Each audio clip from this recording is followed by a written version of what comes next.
देश बदल रहा है, आगे बढ़ रहा है और बढ़ रहा है रुपया। नमस्कार, मैं हूं प्रभा शर्मा और आप देख रहे हैं समाचार प्लस झारखंड बिहार। ऐसा मत सोचिएगा कि मैं इंडियन करेंसी के कन्वर्जन रेट की बात कर रही हूं। दरअसल मैं बात कर रही हूं ई-रुपी की, एक डिजिटल पेमेंट सोल्यूशन, यानी कि कैश से कैशलेस का ये सफर जल्द ही एक नया और एक काफी अहम मोड़ लेने वाला है। और ये ई-रुपी अब तक चल रहे यूपीआई पेमेंट से बिल्कुल अलग होगा, क्योंकि इसके बाद यूजर्स को पेमेंट करने के लिए न तो कार्ड, डिजिटल पेमेंट ऐप और न ही इंटरनेट बैंकिंग एक्सेस की जरूरत होगी। तो चलिए सबसे पहले समझते हैं ये ई-रुपी है क्या। आपको बता दूं कि ई-रुपी एक कैश और कॉन्टैक्टलेस पेमेंट मोड होगा, जो कि क्यूआर कोड और एसएमएस स्ट्रिंग पर डिपेंडेंट होगा, जो कि ई वाउचर के तौर पर काम करता है। CBDC यानी कि सेंट्रल बैंक डिजिटल करेंसी ऐसा ऑफलाइन मोड भी डेवलप करेगी जिसमें डिजिटल रुपए से लेन देन हो सके। इससे ज्यादा लोग डिजिटल रुपए का इस्तेमाल कर सकेंगे। डिजिटल करेंसी की वैल्यू भी मौजूदा करेंसी के बराबर ही होगी और ये उसी तरह हर जगह एक्सेप्टेबल भी होगा। इंडियन गवर्नमेंट भी जल्द ही ई-रुपी या CBDC को लॉन्च करने की तैयारी कर रहा है, जहां आरबीआई ने पिछले सप्ताह इसके संकेत भी दिए। इसका मुख्य उद्देश्य डिजिटल पेमेंट को और ज्यादा आसान और सिक्योर्ड बनाना होगा।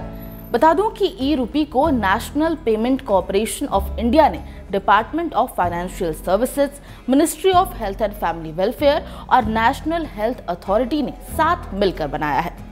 पर इस ई करेंसी का फायदा क्या होगा, जल्दी से समझते हैं। ऐसा कहा जा रहा है कि ई-रुपी प्लेटफॉर्म का इस्तेमाल कई तरह से किया जा सकता है। सबसे पहले तो सरकार को ये सोशल वेलफेयर स्कीम्स लागू करने में काफी मदद करेगा। इसमें आयुष्मान भारत, प्रधानमंत्री जन आरोग्य योजना, फर्टिलाइजर सब्सिडी जैसे स्कीम शामिल है। सिर्फ इतना ही नहीं, प्राइवेट सेक्टर्स के एम्प्लॉय भी अपने वेलनेस और कॉर्पोरेट सोशल रिस्पॉन्सिबिलिटी प्रोग्राम के हिस्से के रूप में इसका इस्तेमाल कर सकते हैं। इस पूरे ई-रुपी को लॉन्च करने के पीछे की मुख्य वजह है फिजिकल कैश के मैनेजमेंट में आने वाली भारी भरकम लागत। जी हाँ, आरबीआई अब नोटों को छापने, इन्हें सर्कुलेट करने, इसके डिस्ट्रीब्यूशन की लागत कम करना चाहता है और पेमेंट सिस्टम की एफिशिएंसी यानी कि कार्य क्षमता बढ़ाना चाहता है। साथ ही साथ इसमें इनोवेशन भी करना चाहता है। इससे क्रॉस बॉर्डर पेमेंट स्पेस में नए तरीके अपनाए जा सकेंगे। डिजिटल करेंसी ऐसी वर्चुअल करेंसी होगी जो किसी भी तरह के जोखिम से फ्री होगी और लोग पूरे भरोसे के साथ इसका इस्तेमाल कर सकेंगे। और आखिर में एक और बहुत इंटरेस्टिंग बात कि ये डिजिटल करेंसी अपने ऑफलाइन फीचर की बदौलत ऐसे इलाकों में भी काम करेगी जहां बिजली और मोबाइल नेटवर्क नहीं है। वैसे सवाल आखिर में ये भी रह जाता है कि फिलहाल जो फिजिकल नोट्स का इस्तेमाल हो रहा है उनका क्या होगा।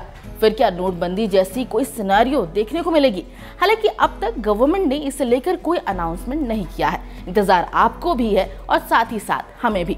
फिलहाल ई-रुपी के साथ साथ तमाम हॉट टॉपिक्स पर अपडेट्स के लिए देखते रहिए समाचार प्लस झारखंड बिहार। नमस्कार।